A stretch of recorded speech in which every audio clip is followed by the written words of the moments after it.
Hello, welcome to Viewpoints, brought to you by Equiture, the leading provider of public safety, software, and training.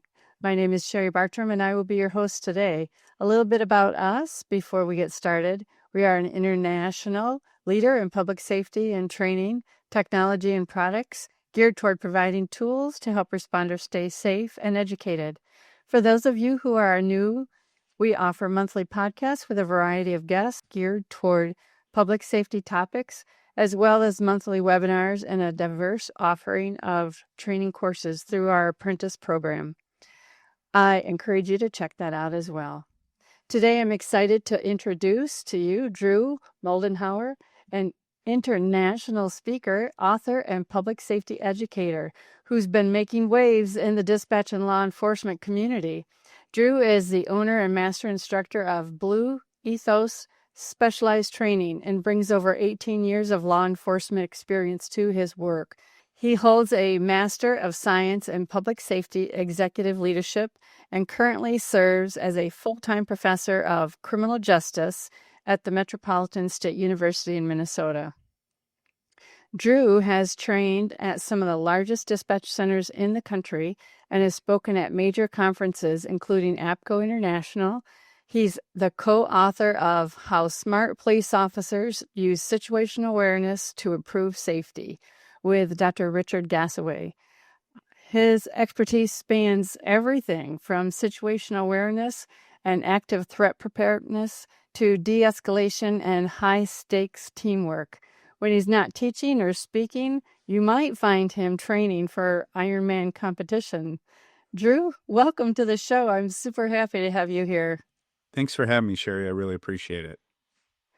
Let's start with the basics. When we talk about situational awareness in the comm center, what exactly are we talking about? How is it different from just paying attention? Great question. So we get this a lot. And, if you were to ask someone right on the street right now and just, hey, do you have good situational awareness? What is situational awareness to you? A lot of people would say, I have good situational awareness because I look up, down, all around. I check my six. I'm always paying attention to things. That's great. And that's a part of it. But truly, the definition of situational awareness is your ability to perceive and understand what is happening around you while being mindful of how time is passing, and then being able to accurately predict future events in time to avoid bad outcomes. Now, that sounds like a lot, right? And I don't expect anyone to truly grasp that entire definition. And when I go in and I speak about this, I always tell people that's the long definition. That's more of the academic side of it. But really what it's broken into is perception, understanding, and prediction. And most people, when they think of situational awareness going into comm centers, they're just describing the first part, which is perception. And that is your looking around, you're checking your surroundings, and you're just perceiving what it is. And really, perception is just gathering information, bringing it to the brain through your senses. Okay, so when you break down that into those three core components, how does that look? What do each of those look like in a real 911 call? For sure. So when you think about it, so breaking it down with perception is just gathering the info like I was talking about. So when the call taker is saying things to you, or when the caller's calling in and you're the call taker and you're taking all the information in, what's happening is your brain is taking those sound waves, it's entering into your ears, turning into electrical activity, then it's going back into the brain. The brain's a very quiet place. Not one bit of sound actually gets into the brain. Same thing with your vision. When you're seeing your screen as a call taker and you're looking at it, as you are seeing that comes back into your eyes, turns into electrical impulses, and goes back into your brain. Brain's a really dark place. Not one bit of light actually gets into the brain. So it's just things that are coming in and you're starting to perceive that into your environment. The next part is the understanding. Now, this is the interesting part, and I'll tell a little bit of a story with it, and this will start to make sense.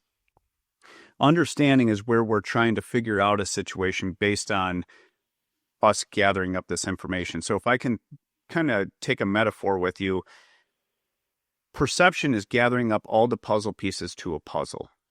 And when you're gathering them all up and you're gathering them through all your senses, now the understanding part is you're starting to put the puzzle pieces together. And that's understanding. And sometimes, though, things make sense. Sometimes they don't. And that's where the understanding part comes in. So for an example, I'll tell you about this. There was one time in high school where it was 9/11. 9/11, 2001.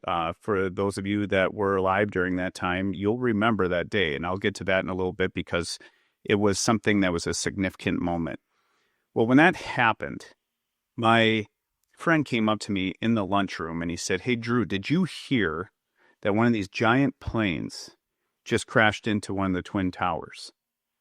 And I thought about it. So he's telling me the puzzle pieces are coming into my ear, but I'm not seeing anything. So I'm just hearing what he's telling me, and I'm trying to make sense out of what he's telling me. So that understanding part starts coming in. I start asking myself some questions, and I start making assumptions. So I said, "So like a giant plane just came and crashed into the building?" He's like, "Yeah, I guess it's all over the news and everything." So right away, my assumption is, I wonder if the pilot had a heart attack, or maybe it was bad weather. That's where we start assuming because we're trying to understand what's going on in our environment. Then I remember going into Mr. Donovan's history class, 10th grade. I'm sitting there in the front row, and I look up at the screen, and now the puzzle pieces are coming into my eyes, and I'm starting to look at it. And that's when I see that second plane hit.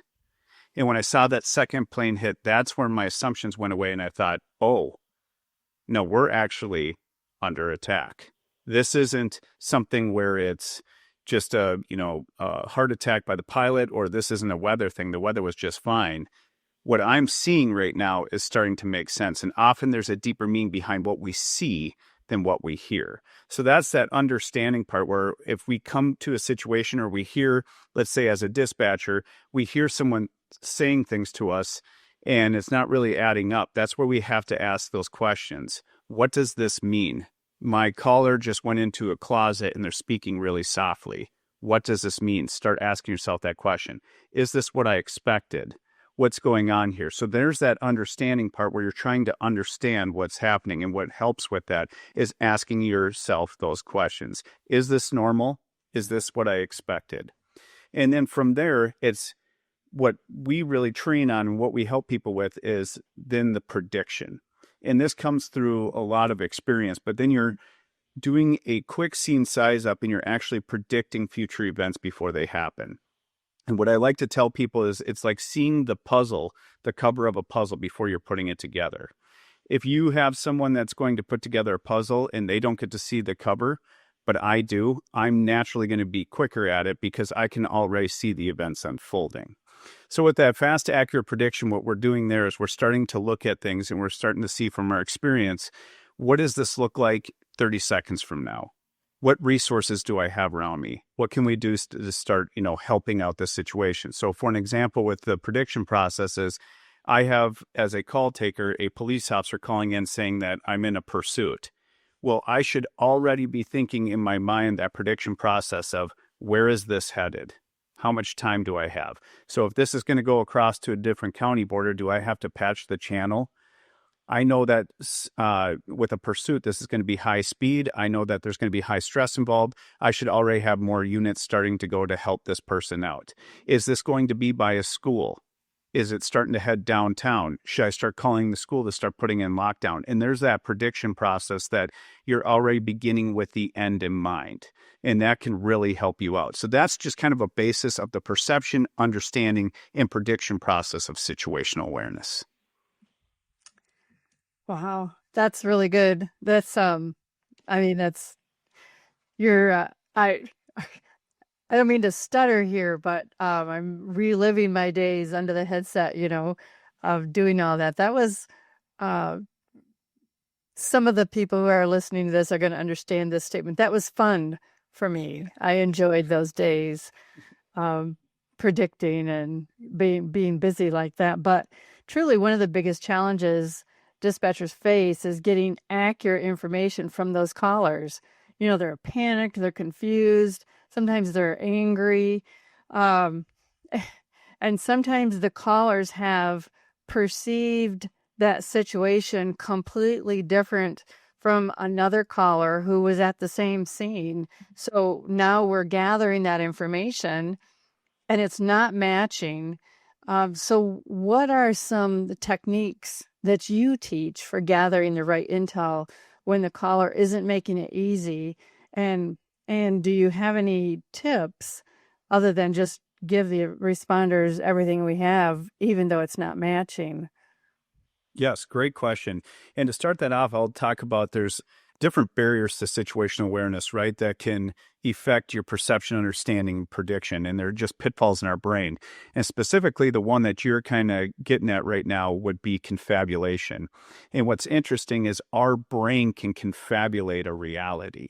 And the difference between that and a lie is you're lying technically with confabulation, but it's not lying with malice. You're not trying to lie. It's just your brain is trying to remember what it saw. And so I do this exercise at the end of my demonstrations where I tell people they're going to lie to me today and they don't believe me. And at the end, every single time I get someone that lies to me. So what happens is you think about it. Your brain isn't the best at saying this happened 30 years ago or this happened 5 minutes ago. It's not the best at determining that. So if in your past you were involved in a high stress, high consequence, time compressed environment situation and you saw a blue car, and that was 15 years ago, the same thing might happen to you, or you are someone that is calling into dispatch and you are swearing to God that you just saw a blue car and that didn't happen. That's why we have eyewitnesses are wrong all the time. You'll have 12 of them and they're saying the car was 6 different colors. Now, this is one of the hardest parts of situational awareness. And it's tough because people have differing perceptions of reality. It's their own reality. That is what they are thinking, but it can be wrong. So it's a good thing to think about because we even have dispatchers on the side where they're doing the call and they swear to God they heard the caller say something, but the caller never did. And sometimes that can happen where we can confabulate a reality into our own brain, especially if we have expectations. So for an example, if someone were to say, male, female, domestic, gun involved, some people might have already had that confabulation that the guy has the gun because that's their expectation. So that's what they're going to, and that's what they're only going to see. So one of the things just to make sure of is to check as much stuff as you can, ask good questions to figure out exactly what they're saying, because we do have those differing perceptions of reality, and actually have some grace with you and your partners, because we can have this happen to us. Most people that are involved in a high stress situation will confabulate a reality. It's just the way that the brain works. That's what they remember. That's what they pull from their memory bank. So with that, you were asking about some things that you can ask a caller and what you can do to slow them down. One of the things that I teach through my company is just box breathing. Box breathing is one of those things where when people get very, very worked up, what's happening is their adrenaline, their cortisol levels are starting to fill their veins. When that happens, it's keeping them alive, which is really good. The right side of your brain starts kicking up, left side, your logical side goes down. But in doing that, stress starts getting involved and things can kind of start getting out of hand. One of the things that happens is your prefrontal cortex goes offline, and that's your rational brain thinking. So that's gone. So we have to try to get that back as quick as possible. And one of the best ways we can do that is really starting to calm the caller down by having them breathe, controlling it. The box breathing technique isn't going to work the best if someone's completely out of control. Like if they're really, really breathing hard, like almost after a workout, it's not going to work too good. But if you have them focus on their breathing and start to really calm themselves down, that will start to get the prefrontal cortex back online where they can get back to rationally thinking. The other thing that I like to tell dispatchers, and by the way, I've never been a dispatcher, and I just want to make sure that I tell people that because it's just a disclaimer, right? I'm not a dispatcher, but doing a lot of sit-ins and talking to them about it, it's a hard job. And one of the things that I don't think most people realize is we have a thing called short-term memory overload inside of our brain. So our brain, on average human beings can remember 5 to 7 pieces of unrelated information at any given time. And I would venture to say that dispatchers are probably on the higher end of that. They might be like 8 to 9 because they do very good on some of the drills that I give them, some of the exams at the end. So if you think about that, we can handle about 5 to 7 pieces of unrelated information at any given time. During a high stress incident, that drops down to 3 to 5. So what I tell people to do is focus on the 3 to 5 most important pieces of information that you can. Where's the suspect headed? Do they have a weapon? Is anyone else hurt? Those are your biggest things. Because if I right now, Cherie, just said to you 100 words, and I say you try and remember all of them, okay? The house is blue, green car, all these kinds of things. Like I said, you can probably remember 5 to 7 pieces of that unrelated information. So if I'm oversharing so much with you, you're only going to grab onto certain pieces. And if it's a high stress incident, it's going to drop even lower. And now you have to go and you have to tell the responders what you just heard. So when you are talking to that caller out there, try to focus on those 3 to 5 most important pieces of information. Don't go off into the weeds about all this information that you don't really need. Where is the suspect headed? Does people need, is anyone hurt right there? Is there a weapon involved? Let's focus on those things. We don't need their date of birth. We don't need their name. We don't need any of that right now. We can always get to that later. But right now, what is the most critical pieces of information? Okay. Um, so what is tax fixation? So what is that barrier? I know you discussed that barrier in your courses when I was reading up on about things that you talked about. Can you tell me about what that barrier is? Yes, absolutely. And I'll give you a couple examples of what it looks like from the responder's point of view and also as a dispatcher. So one of the ways that I will say just from a responder point of view, so you can kind of have a visual of that, and then I'll get to the dispatcher, is task fixation is when we get so fixated on a task that we're not seeing what could kill or hurt us. Now, dispatchers don't have to worry about things that could kill or hurt them, but they can still make huge mistakes. So for an example, as a police officer, this is what task fixation looks like.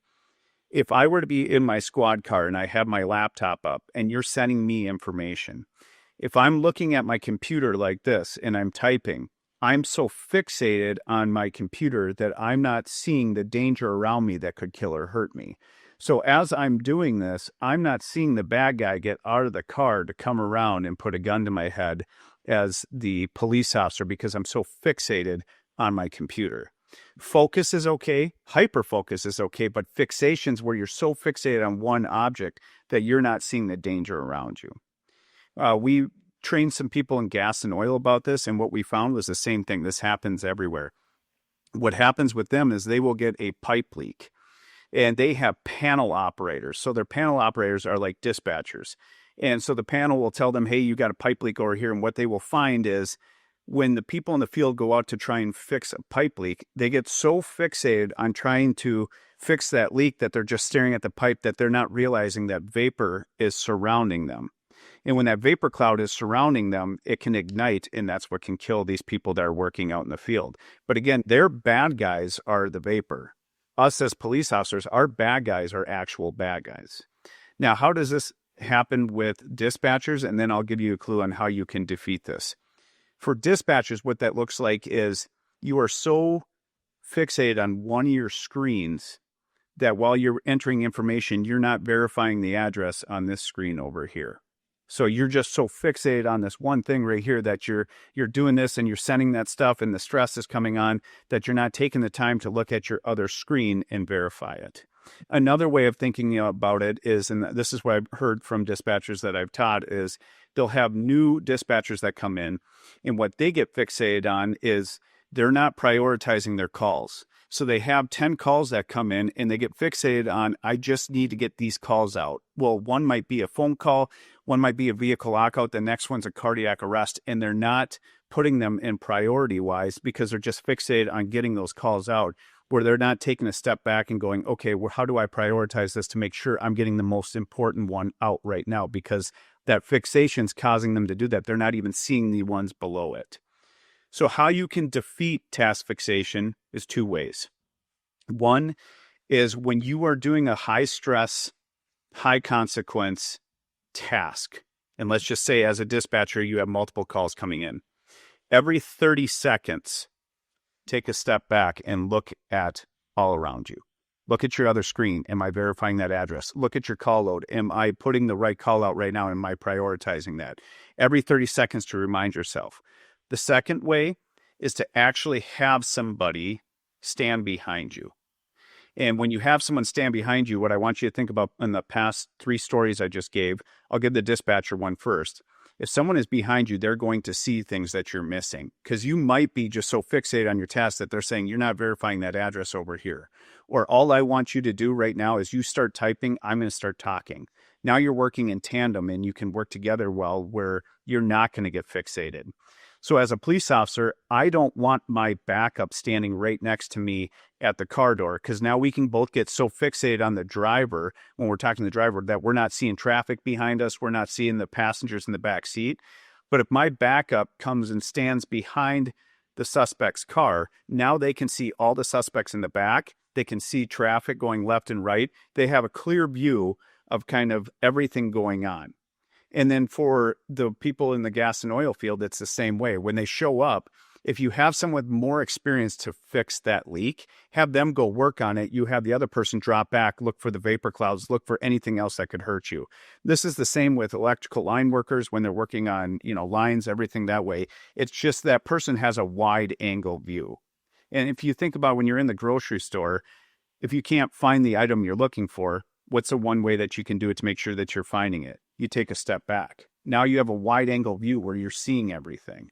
But when you become fixated and you're just so close to all the, cereal boxes there, you're not going to find the one you're looking for. But when you step back, you're like, oh, it's over here. It's the same kind of concept.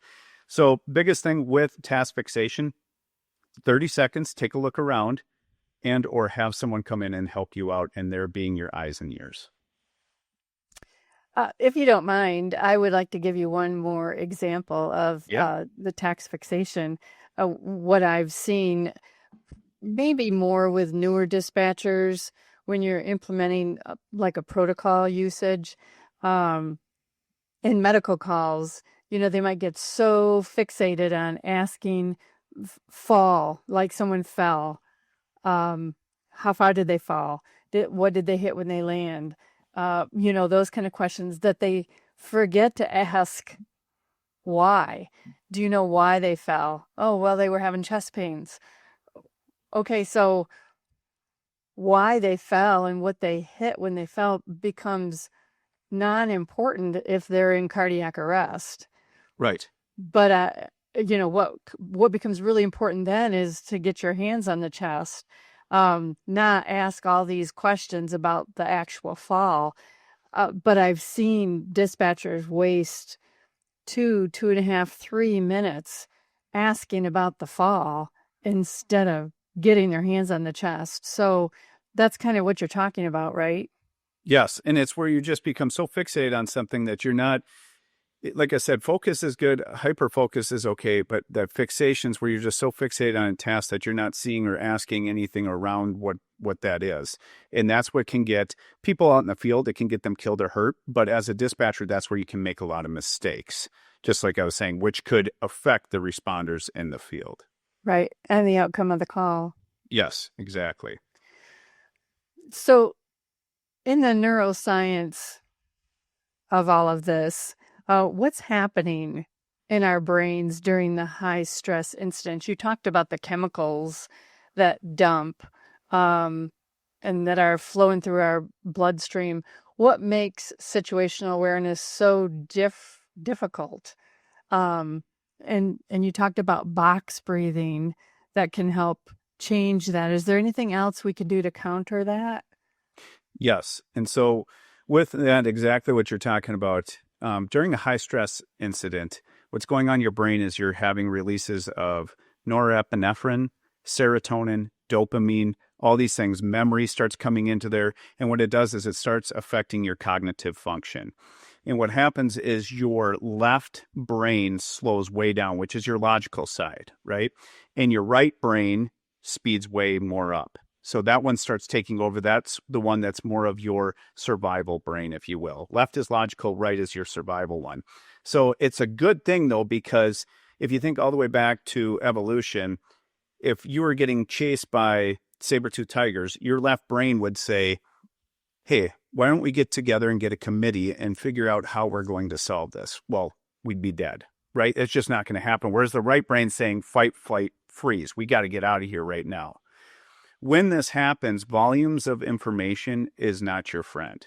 It's hard to process a lot of detailed information at that time because our brain can only focus on a couple things.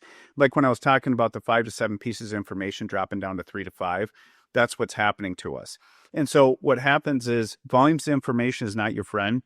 It's an enemy to quick thinking and problem solving, and your intuitive judgment dominates.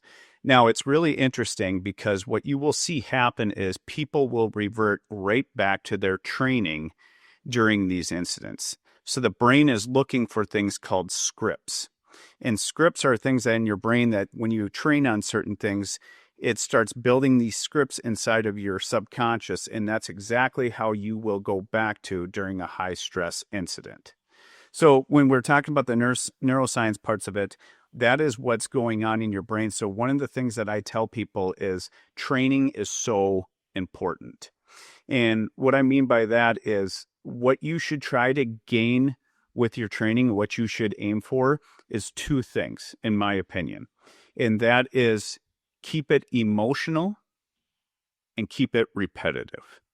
And why I say that is this. You could tell me right now, Cherie, what you were doing in fine detail on 9/11/2001.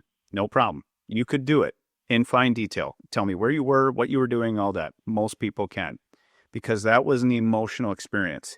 You can draw that from your subconscious, no problem. Okay. But you couldn't tell me what you had to eat for supper 45 days ago. That information's gone. The little highway that accesses that has probably been shut off. It's in your subconscious, but it just wasn't relevant. It wasn't an emotional experience. So if you keep things emotional, you can draw them quicker. If you won your state hockey tournament, you'll remember that. When your kids were born, you'll remember that. So if you can keep your training, for an example, you're training in a new person as a dispatcher, play a tape maybe that you have that has maybe somebody that is contemplating committing suicide, something where it draws an emotional response, then they can remember that. Or something that's high stress, they can remember that. That's going to pull that. And then the second is creating good scripts. So when I'm talking about that is have those good scripts in there where it's a repetitive thing that you're doing over and over and over again, but in a good way. So for an example, Cherie, if I were to say to you right now, give me your ABCs, you could give me your ABCs, no problem. You could do it right now. And you might not have done them in 15 years. Who knows, right?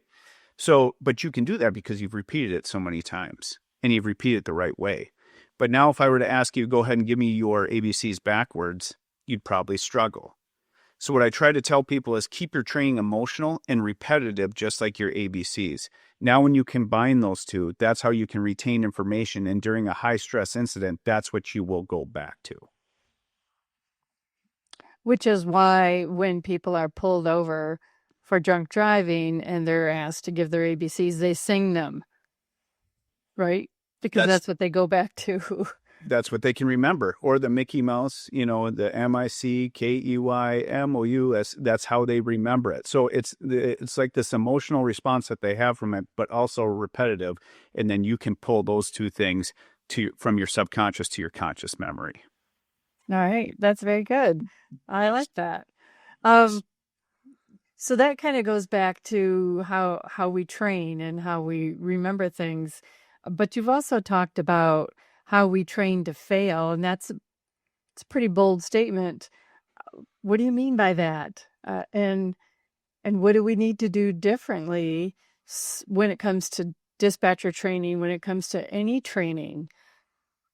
Absolutely. And so I'll give you a couple examples of what I mean by that. And that's a chapter in my book that I write about. And just so people know out there, every organization trains to fail in some area. We're not all perfect, but I've trained police officers the wrong way. I have literally done that. And it's just good to recognize it and understand it and then try to create new scripts to make it better. So how we train to fail, and I'll just give you a couple examples of what I mean from the police world, and then I'll relate it back to dispatching. So in the police world, I can name a whole bunch, but I'll just give you a couple. One of them that we train to fail on is during the police academy, we were always taught to, when you pull someone over in a felony stop. And what a felony stop looks like is you're pulling somebody over and you get out of the car, you put your gun like this, you have your car door as your cover, and you're calling the person back to you. Then they move over to the right, then you move up and you arrest them. Well, when they started doing some studies on this, some police officers were getting killed because when people would fire back at the police officers, those bullets would go right through the door. So we were actually training to fail because under stress, we're doing this felony stop where we're keep getting behind the door. So police officers are going to revert right back to that during a high stress incident. It wasn't until they figured out that if you cant your squad car to the side and actually get behind the engine block, now that can save your life because that provides you good cover. But in the academies, we were training to fail new recruits so that when they would go out and do this, they had the scripts in their brain, again, from the repetitions, where they would go out there and that's exactly what they would do. They were training to fail, so they would set themselves up for failure. One of the other ones that I'll give is we've had it so that police officers will do stop sticks training. And in my personal opinion, I think stop sticks are one of the most dangerous things ever. And it's one of those things that requires a lot of good training to do.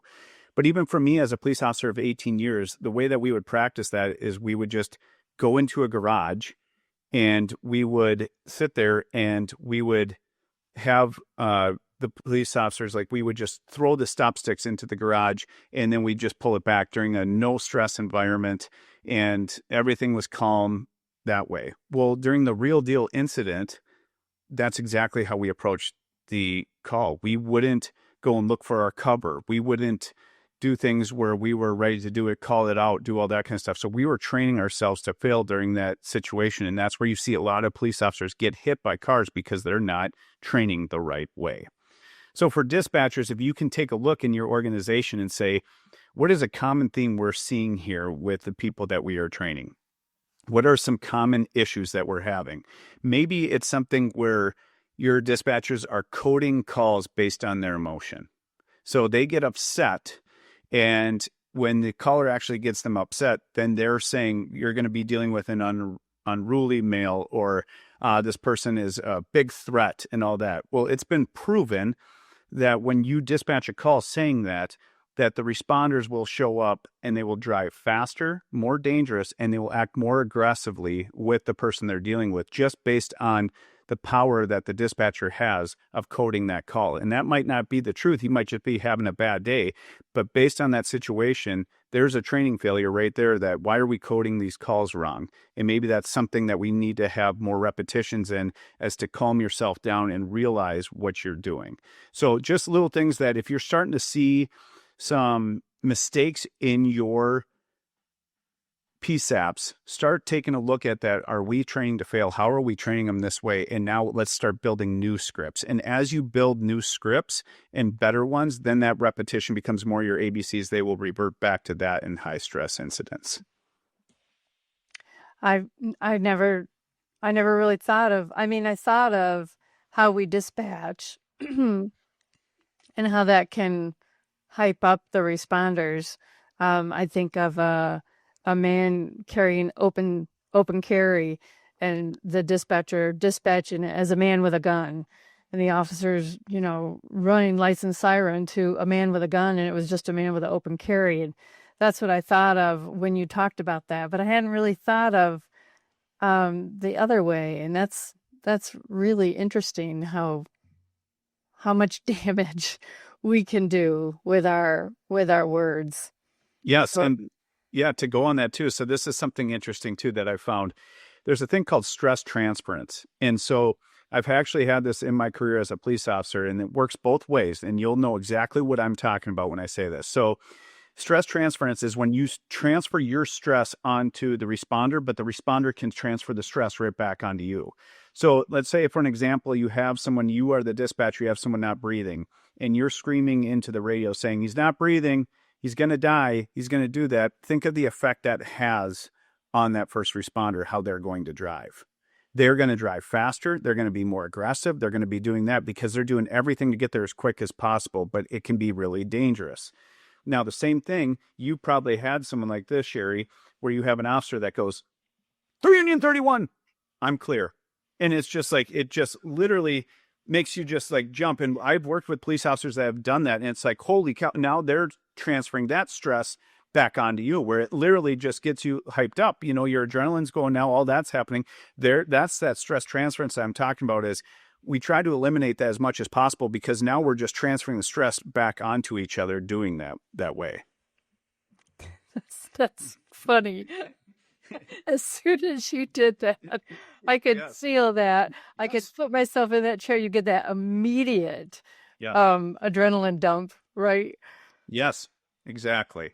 So I do have a question about, our culture in the comm center.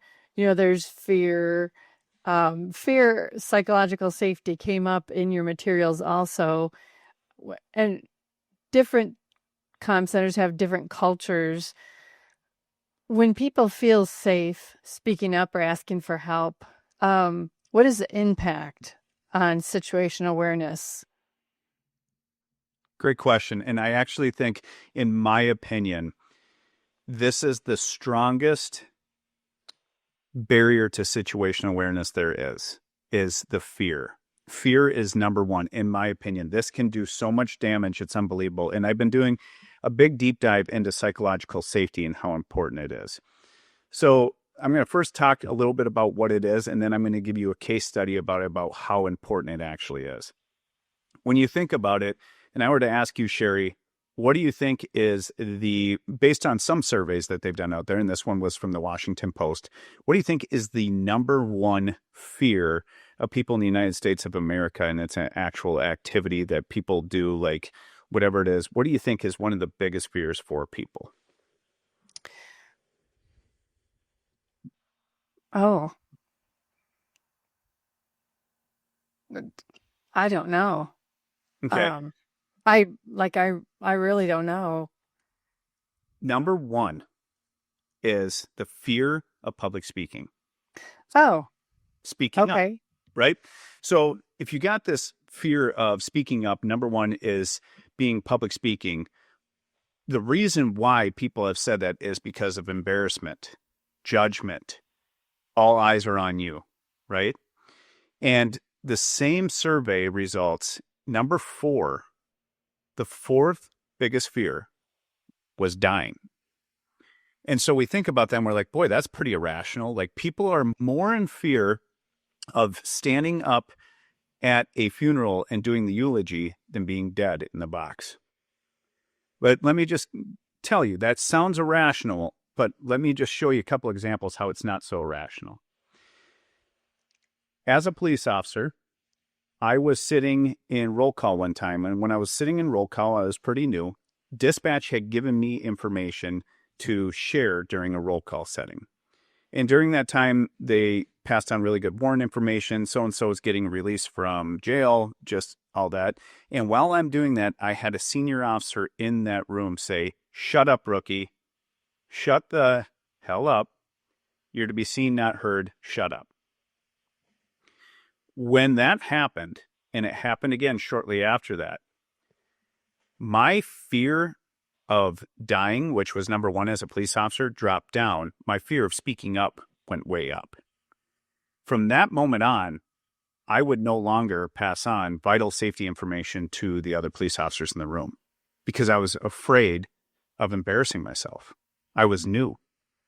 I had senior guys in the room that I didn't want to say anything because that was embarrassing to me. And that was the biggest fear I had at that point. So what else did that cause in a ripple effect? That caused me to go out on the road and not speak on the radio as much. I didn't call out my traffic stops. I didn't ask for backup. So I would thank God when a dispatcher would actually say to me, "Do you need an extra car out there?" I was like, "Yes, please." But I didn't want to speak up for it because I didn't want to be embarrassed. Because when that happens to you a couple times, that psychological safety, that fear of speaking up is real. And little things like going to calls on my own, not asking for backup, that's creating this horrible workplace culture where safety is no longer number one. because I'm so afraid of what's going to happen. And this happens in dispatch centers as well. Do you have something? No, I'm just stunned. I'm really just stunned. Like, why didn't anybody else speak up? Was there no one there to support you? What happened about effective communication as a team? Great. You know, I'm just, my mind is just whirling. I know you've been like, that was 20 years ago or whatever, but um I'm actually really appalled. Yes. And you look at that though, and when I've talked about this, when I've gone to different PSAPs and we got some grants where they would come in from different places, this is the one that people would approach me during break and say, this is exactly what's happening at our place. So it's pretty fascinating to me when you start looking at that with workplace culture, how important psychological safety is. Now, by definition, what psychological safety is an environment where people feel safe to say what they want to say without fear of rejection, being embarrassed. They're not afraid to make mistakes in that environment and not afraid to speak up. So basically, you're just looking at this place where you're not afraid to make mistakes. You can speak up and say some things that are on your mind. And I do a keynote speech. It's called High Stakes Teamwork. And one of the things that I found, and this is a really interesting study, and it's a case study out of Google. Google has 180,000 employees. Okay, and they did this 2-year study, and it was called Project Aristotle, where they interviewed over 200 people, 2-year study, and they looked at 250 attributes. And what they were trying to find is, how do we have teams over here that are so highly successful, and then these ones are down here? What is the biggest difference here? And again, 2-year study doing this, interviewing over 200 people, 250 attributes. And so their hypothesis is, I think that the people that have the most education, the most amount of experience, that kind of stuff, unlimited budget, that's going to be our highest performing teams. So they looked at their HR teams, their safety teams, their marketing teams, sales teams. They looked at all this, right? And what they found after this was completely shocking to them. Their hypothesis was completely off.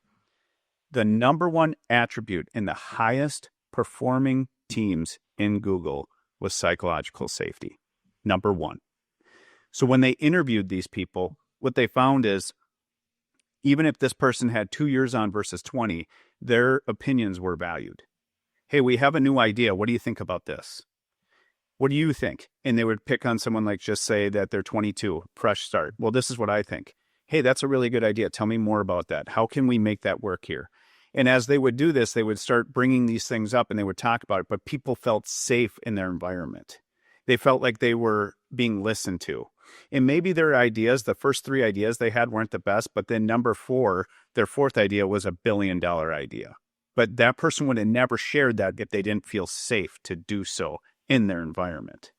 And so what was so interesting about it is they actually made more mistakes than the other teams, but they wouldn't repeat it because they weren't afraid to make a mistake and say, okay, we learned from that, and now they won't repeat the same mistake, and they would move on. They actually argued more than other teams. But when they would argue, it was actually more of a debate to make their proposition better. And so through that, that is the highest performing teams in Google with 180,000 employees. That is what they found. So where I'm going with all this is why it's so important is you look at a good workplace culture. I guarantee what you will find is people aren't afraid to come in there. They don't get that feeling when the boss comes by of that pit in their stomach. They feel like they can actually say, this is what's going on that's wrong right now. And we can have a discussion about it. They're not so afraid to make some mistakes because people that are afraid to do that, they'll just hide them because they don't want to speak up. And that's where you can start having a really bad culture, and that can erode your situational awareness. That's very interesting.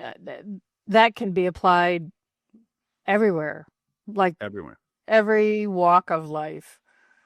Yes. And one of the things that I found that was really cool about this is I met this woman. Her name's Denise McLennan. She's out of Michigan. She does a lot with psychological safety. I'm actually going to have her on my podcast here coming up. And she's a phenomenal woman. And she says, you have no idea how many times I'll get hired by these agencies, wherever they are, and they'll pull me in and they'll say, this is what we're looking for. We're having some problems with our workplace culture. And the person that hires them is the person that is the issue. After doing the interviews, they'll say, hey, this is what I got going on. And they're like, all right, Phil, you claim you have an open door policy, but do you ever go and visit your people out on the dispatch floor, the PSAP floor? Well, no, I don't, but I have an open door policy. Well, they're going to follow what you're going to do. If you're not going to go visit them, they're not going to come visit you. Hey, Ted, you say you want your people to speak up. Yeah, I do. But when you do, you yell at them and tell them that they're not smart. I do? Yeah, that's what they're all saying. So that's why they're not speaking up. I didn't even realize that was me. So it's fascinating to see that, and then that can create a bad workplace culture. Right. Well, and when you're talking about that, and you say that people don't realize the words they're using, tone awareness is also critical, right? When we're talking to both our peers, our coworkers, our subordinates, our management, callers, officers, how should we all think about managing our tones and emotions, or our tones when our emotions are high, on both and all areas? Yeah, for sure. And one of the things I'll tell you about that is I like to do this breakdown. It's called 73855. That theoretically, the way that we communicate as human beings is 7% is just the words coming out of my mouth. So only 7% of communication is my words. 38% is the tone that I use with those words. And then 55% is my body language. So my body language will actually speak the loudest, even though there's no words with it. Right? So when you're thinking about it from a dispatcher, the part with that's tough is when you're talking to somebody on the phone, your only lines of communication are your words and your tone, because they can't see your body language. But I'll just give you an example that, let's just say we're working in the same PSAP together and we're talking to each other. I'll just show you how powerful body language is versus the tone or words. If I walked up to you and I said, hey, Cherie, I don't want to punch you. Don't worry about it. I don't want to punch you, right? And I'm doing this. Well, what is my words saying? What are the words that are coming out of my mouth? I'm saying I don't want to punch you, but I'm showing you with my body language that I do, right? Or if I were just to sit here and you say, hey, Drew, how you doing today? And I went like this. I'm good. Well, my body language is telling you way more. That's that 55%. I don't even have to say anything. And then so when we're talking about this is watch the tone that you're using with those words. And I'll give you an example here that I've learned from a couple TED Talks and some other ways is when you look at it, I will use the exact same words, but watch how I change my tone to change the meeting. What are you doing here? What are you doing here? What are you doing here? Exact same words. But my tone is changing all that. So the way that you approach people, the way that you talk to people, one of the things I tell people is like, if you tell someone to calm down, you're actually stepping towards them and you're like, calm down. You'll actually point at them. That's bad body language. Versus saying, hey, whoa, I just want to make sure I'm understanding what you're saying. Is this what you're telling me? When you do that, your tone completely changes. With empathy, your tone changes. So really focusing on, as a dispatcher, you don't have the ability to communicate with your body language with a caller. So with your tone and words, it's the most important. And I get it that it can be really hard. I know as a police officer showing up to 5 domestics in one day, I lost it, right? It was just one of those ones where I couldn't, your brain can only take so much. We're human beings. After you get, you guys take 10 times the amount of calls that we take. It's hard. It is. But it's one of those things that if we can take a deep breath, that's when we're in control. So if you have somebody that's really making you upset, I always tell people take an effective pause. When you take an effective pause and you take a step back and you start to breathe, you're in control. Because if you're upset, the first words that are coming out of your mouth are going to be irrational and they're going to get you in trouble. But as you sit back and you breathe a little bit and you think to yourself, that's going to start to calm you down. That's where the communication is getting better, because the first things that come out of your mouth are not going to be good. Like you come home to your significant other, you walk in and they just start yelling at you right away and you start to yell back. That's not a good thing. But if you took some time to pause, breathe, your communication is going to be 10 times better. It's good advice. So you've trained some of the largest dispatch centers in Minnesota, spoken at national conferences. Is there one common situational awareness mistake? Is there one mistake that you've seen across all of these agencies, regardless of their sizes? I would say yes, and I would say it's not every dispatcher, and I want to be very big about that. It can come from police, it can come from fire, and it can come from dispatch, all as a group. And I will say this. The biggest thing that I have seen is oversharing. And why I mean that is there are dispatchers that overshare way too much information. There are police officers when they jump on the radio every 5 seconds and overshare all this information. Firefighters do the same thing. Why I believe that that is a mistake is going back to your brain has short-term memory overload. It can only handle 5 to 7 pieces of unrelated information at any given time. And then during stress, it's 3 to 5. So as you are oversharing information, your brain can't handle all that. So if I'm saying all this stuff to you as the dispatcher and then expecting you to repeat that or to share that information, you're only going to grab a couple pieces that I'm giving you. So get to the main point of what you need to say without oversharing too much information.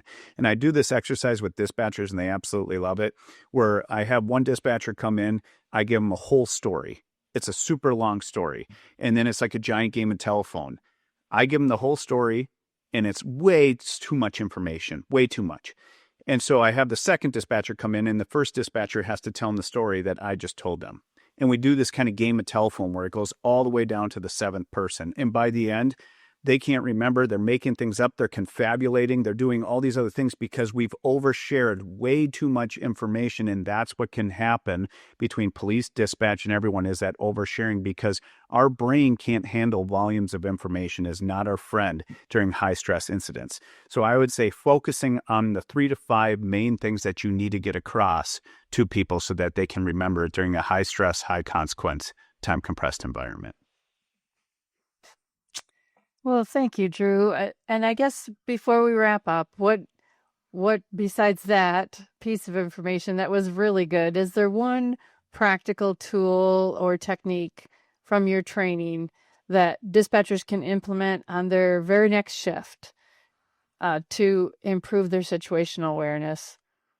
Yeah, I would say the biggest thing is start asking yourself some questions. You have the ability that when you're starting to look at things, share information with each other, especially about near misses or how maybe you made a mistake. Humble yourself that you can pass on that information to others. I think senior dispatchers in a call center have the most amount of knowledge and experience ever, but sometimes they don't share that really good stuff.